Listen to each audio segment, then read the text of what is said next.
sumamayawang ka, bossing. Diba? Yan. Sige, tigas mo yung siko mo kung sa akin. Sige.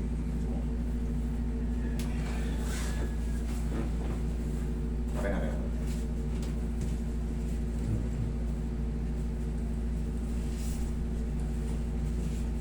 Kung lalaba, relax lang.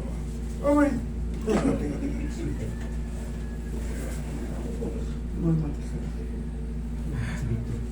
Okay ka lang. Kaya naman. Kaya na kaya. Oo, kaya. Masakit. Bigla lang. Huwag mo lalabanan para hindi masakit.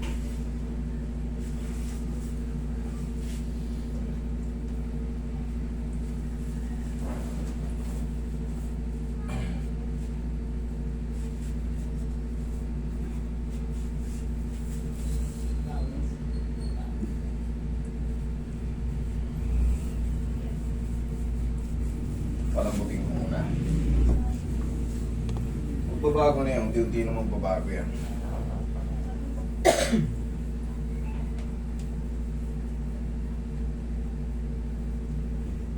Pag hindi nyo may ganun, ibig sabihin sumusobra na siyang pag ganun kaya na-hyperextend. Kailangan niya ilubog pabalik.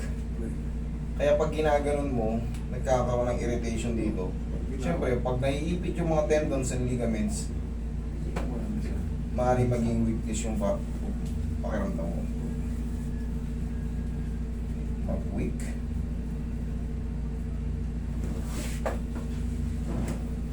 Tulak pa natin. Relax na.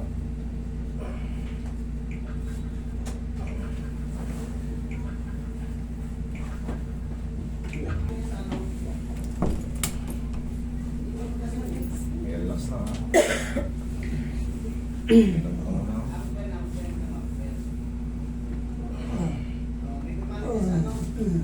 Shoot.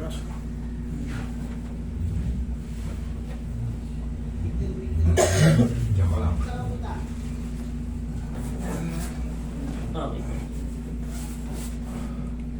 Yan. Dito nakakonect yan. Teka lang ba? Hindi ka nahihirapan huminga? Ba't di ako magsalita? Pausin na. Pausin ka lang talaga. Hindi, siyempre sa akin, ino-observe ko lahat ng mga kilos. Hindi pwedeng, hindi ka na pala makakahinga.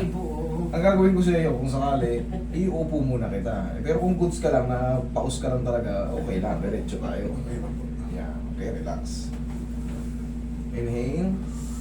Exhale. Op. No. Down lang. Basta pag inhale, Release mo lang sa huwag yung habulin mo ulit.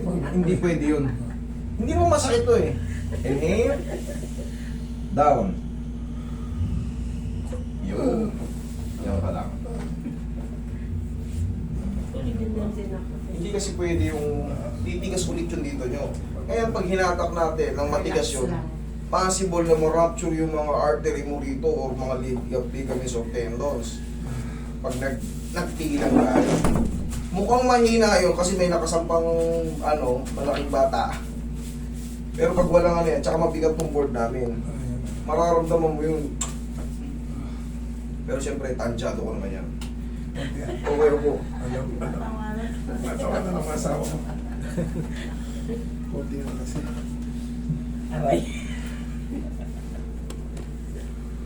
Hindi, iba ang kahit gaano ka kalaki kung talagang mahina ang pain tolerance mo. Sabi sa'yo. Meron kasi, di ba, nakikita nyo naman, yung iba, tubukan na ng karay. Hindi matay pa eh. Kailangan, hoping tayo na kailangan yung maramdaman mo kanina, di ba ganito? Kailangan yan, kalahati siya or, tapos, siyempre, dapat humina, hindi yung ganito. Master, kanina, ganito lang, parang dinagdagan mo ba ng isa't kalahati pa? Hindi, hopefully, ano na lang. Tapos, siyempre, waiting pa tayo ng ilang araw kasi yung swelling yan sa loob, hindi yung kagad gagaling sa isang nandyan na yan. December pa ito eh. Pinipredict nga nung nag-a-adjust sa'yo, magpuprosin, pero hope, hindi naman hindi naman siya talaga nagtuloy. Naangat kaso may sumasabit lang, may makirot sa loob. Ganito lang magiging exercise mo, bossing. Kaya na. Check natin muna. O, kaya mo bang ganyan niya kanina? Hindi. Okay, thank you Lord. Ngayon, Ganyan-ganyan ka sa bahay. okay. Bossing, kung may matira man na konti, waiting na lang. Yung sabi Okay? ko sa Balacan, wala. Ito sila na ko dito.